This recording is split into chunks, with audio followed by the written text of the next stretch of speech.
दूर किसी जंगल में नीलो चिड़िया और टिंकू चिड़ा रहते थे। उनके दो बेटे थे। बड़े बेटे का नाम सोनू और छोटे बेटे का नाम कालिया था।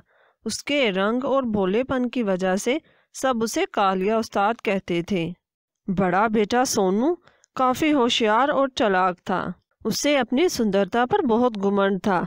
वो छोटे के मुकाबले में ज़्यादा सुंदर था। वो अक्सर अपने दोस्तों के साथ मिलकर छोटे के काले रंग का मजाक उड़ाता था। माँ ने भी कई बार उसको मना किया, लेकिन वो नहीं माना। टिंकू भी ज़्यादा प्यार और तवज्जो सोनू को ही देता था। नीलो ने कई बार टिंकू को समझाया, पापा आज मैं भी आपके साथ सोऊंगा।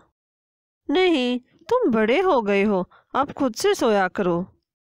लेकिन सोनू भाई तो मुझसे भी बड़े हैं, वो तो आपके साथ ही सोते हैं। मुझे भी आपके साथ ही सोना है, प्लीज पापा। मैंने कई बार कहा है तुमसे, खुद का मुकाबला सोनू से मत किया करो। पहले खुद को देखो, फिर मुकाबला करो उससे। नीलो को ये सब बिल्कुल भी अच्छा नहीं लगता। कालिया बेटा, तुम मेरे पास आ जाओ, मेरे पास सो जाओ। नीलो तो माँ थी ना, वो दोनों से एक जैसा प्यार करती। उसने टिंकू को भी कई बार समझाया। वो जब भी कहीं बाहर जाता तो हमेशा सोनू को ही अपने साथ लेकर जाता। टिंकू, मैंने कई बार तुमसे कहा है ना कि दोनों के साथ एक जैसा सलूक किया करो। अच्छा ठीक है, अब जाऊं मैं? चलो सोनू बेटा, आज मैं अपने बेटों को दूसरे जंगल की सैर कराऊंगा। टिंकू के लाड प्यार ने सोनू को बहुत बिगाड़ दिया था। वो सबके साथ हमेशा बदतमीजी से पेश आता, जबकि उसके मुकाबले में कालिया हमेशा दूसरों की मदद करता। अरे कालिया बेटा, कहाँ जा रहे हो? कहीं नहीं चाची, मैं तो माँ बाबा के लिए भोजन लेने जा रहा था। बेटा, मुझसे ज़्यादा बोझ लिए उड़ा नहीं जा रहा। क्या तुम मेरे साथ मेरे घर ये सामान पहुँचा सकते हो? हाँ चाची, क्यों नहीं, और आप मुझसे कहती ना, मैं आपको ला देता ये सारी चीज़ें। बहुत शुक्रिया बेटा, जीते रहो। ऊपर वाला तुम्हारे नसीब अच्छे करे, सबके काम आते हो। कालिया सारा दिन इसी तरह सबके काम आता। माँ और बापू का भी बहुत ज़्यादा ख्याल रखता। वो दोनों अब जवान हो चुके थे। नीलो अब उनकी शादी के बारे में सोच रही थी। एक दिन, नीलो, हमें ना अब सोनू की शादी कर देनी चाहिए। वैसे भी काफ़ी अच्छे घरों से उसके लिए रिश्ते आए हैं। सोच तो मैं भी अब यही रही हूँ, लेकिन सिर्फ सोनू ही क्यों, हम कालिया की भी शादी कर देते हैं। एक साथ ही दोनों बहुएं घर आ जाएंगी। क्या हो गया है तुम्हें? कालिया को कौन रिश्ता देगा? और वैसे भी मैं पहले सोनू की शादी करूँगा, फिर कालिया का भी देख लेंगे। क्यों नहीं देगा? क्या कमी है इसमें? बस रहने ही दो। कुछ ही दिनों में सोनू की शादी हो जाती है। सोनू की शादी काफ़ी अमीर घर में होती है। शादी के बाद सोनू बिल्कुल ही बदल जाता है। उसकी पत्नी काफ़ी अमीर घर से थी। वो अपनी पत्नी के मैके ही साथ जाने का सोच लेता है। वो ये सब कुछ बताने के लिए माँ के पास आता है। ये क्या कह रहे हो बेटा? तुम हम दोनों को छोड़कर जा रहे हो, इसलिए तो तुम्हें पाल पोस कर बड़ा नहीं किया। ये है ना कालिया, तुम लोगों के पास, ये ख्याल रखेगा ना तुम दोनों का। अच्छा, मुझे देर हो रही है, हमें निकलना है। अच्छा, मिलने तो आया करोगे ना? हाँ ठीक है, वक्त मिला करेगा तो आ जाया करूँगा। सोनू ये सब कहकर वहाँ से चला जाता है। टिंकू को सोनू के जाने का काफ़ी दुख होता है, लेकिन वो खामोश रहता है। इसी तरह वक्त गुजरता रहता है। कालिया माँ और पिता का बहुत अच्छे से ख्याल रखता था। इन्हीं दिनों साथ के जंगल के राजा की तबीयत खराब होने की खबर हर तरफ फैली हुई थी। काफ़ी तबीब राजा जी के इलाज के लिए आए, मगर उनकी तबीयत में कोई बेहतरी नहीं आई। फिर एक दिन कालिया के जंगल में एक पक्षी राजा जी का संदेश लेकर आता है। राजा जी ने सभी जंगलों के पक्षियों को ये संदेश दिया है कि उनकी तबीयत काफ़ी नासाज है, इसलिए वो जल्द से जल्द शहजादी की शादी करके राज नए राजा के सुपुर्द करना चाहते हैं। जो जो पक्षी शहजादी से शादी करना चाहता है, वो कल दरबार में हाजिर हो जाए। इसके बाद उनको एक परीक्षा से गुजरना होगा। सब पक्षी कल राजा जी के दरबार में हाजिर हो जाएं। ये सब कुछ कहकर वो पक्षी वहां से चला जाता है। शाम को नीलो भी कालिया से कहती है, कालिया बेटा, तुम भी कल चले जाओ राजा जी के दरबार में। ये क्या करेगा वहां जाकर? तुम भी कमाल करती हो। राजा जी को शहजादी के लिए शहजादा चाहिए, कोई नौकर नहीं। माँ, बापू ठीक ही कह रहा है, मैं जाकर क्या करूँगा? यूं ही लोग मजाक उड़ाएंगे मेरा।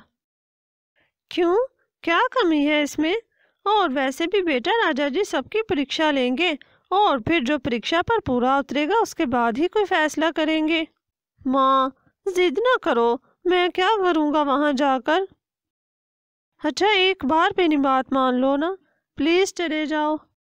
अच्छा ठीक है, मैं चला जाऊंगा। अगले दिन सभी पक्षी पुरानी दरबार में हाजिर हो जाते हैं। कालिया भी माँ के कहने पर चला जाता है। कालिया का भाई सोनू भी देखने आया था कि कौन नया शहजादा बनता है।